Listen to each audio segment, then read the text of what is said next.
Olá, querido amigo, querida amiga, mais uma vez aqui estamos para tratar de temas do novo Código de Processo Civil. O tema de hoje é um dos grandes destaques do novo Código, chama-se a estrutura do Instituto do Amicus Curiae. Antes de falar um pouco da estrutura normativa e de algumas importantes estruturas de precedentes que já vieram a tratar do tema, vale aqui recordar o que é esse Amicus Curiae. O Amicus Curiae, na verdade, é um instituto que caracteriza-se por ser uma figura auxiliar do juízo.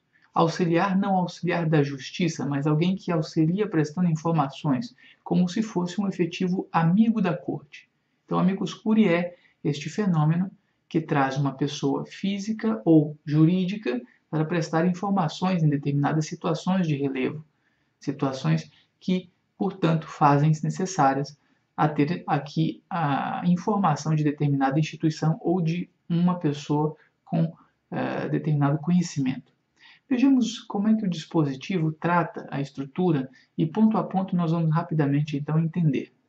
A estrutura do Amicus Curiae está prevista no artigo 138 do novo Código, como novo mecanismo ou nova modalidade de intervenção de terceiros. Acompanhe comigo a estrutura do dispositivo. Olha que interessante. O juiz ou relator. Primeiro ponto, então, antes de seguir. Juiz ou relator. Amicus Curiae tem cabimento tanto no juízo de base, bem como nos tribunais. Esse é o primeiro ponto que deve ficar claro já da extração da própria leitura do dispositivo. Vamos seguir. Considerando a relevância da matéria. Então, a primeira situação de possibilidade de atuação do Amicus Curiae é relevância da matéria. Eu preciso demonstrar esta relevância da matéria para que o amigo da corte possa participar. Segundo, a especificidade do tema objeto da demanda. Caso a demanda seja tão pontual que somente determinado sujeito ou entidade tenha conhecimento próprio daquela questão. Terceira situação, ou repercussão social da controvérsia. A controvérsia, a questão envolvida é socialmente relevante. É importante não somente para o Renan, mas é importante para uma coletividade. E aí então o dispositivo segue, poderá, por decisão irrecorrível, portanto o relator ou o juiz, nessas situações que nós acabamos de ver, eles têm a faculdade de, por decisão irrecorrível então, de ofício, ou a requerimento das partes, diz o dispositivo, efetivamente solicitar ou admitir que o amigo da corte participe. Portanto, ele pode, em ele juiz ou relator, entendendo necessária a participação do Amicus Curiae, ele mesmo pode, de ofício, efetivamente, solicitar a participação de um amigo da corte. Ou ainda, por requerimento das partes, nas situações que nós acabamos de falar, admitir a participação desse Amicus Curiae, que, como nós já dissemos, pode ser pessoa natural ou pessoa jurídica, órgão ou entidade especializada. E aí o dispositivo fecha com representatividade adequada. O que é essa representatividade adequada?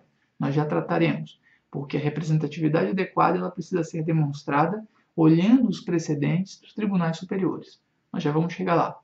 Por fim, o dispositivo diz o seguinte: no prazo de 15 dias de sua intimação. Então, esse é o prazo que terá o amigo da corte, efetivamente, para participar e aqui efetivamente ter a sua participação admitida. Mas não é só. O parágrafo 1º e o 2º trazem uma série de regras que eu só vou rapidamente pontuar e depois falo dos precedentes para entendermos o que é a representação adequada. Olha que interessante o parágrafo 1º.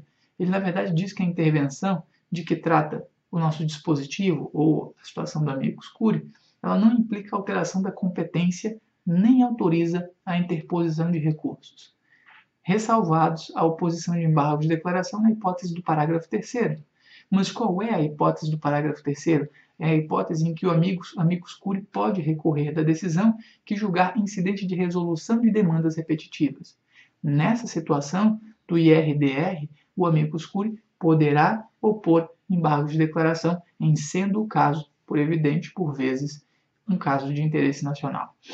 Por fim, voltando ao parágrafo 2º agora, diz o seguinte para a gente: caberá ao juiz ou ao relator, na decisão que solicitar ou admitir a intervenção, definir os poderes do Amicus Curiae.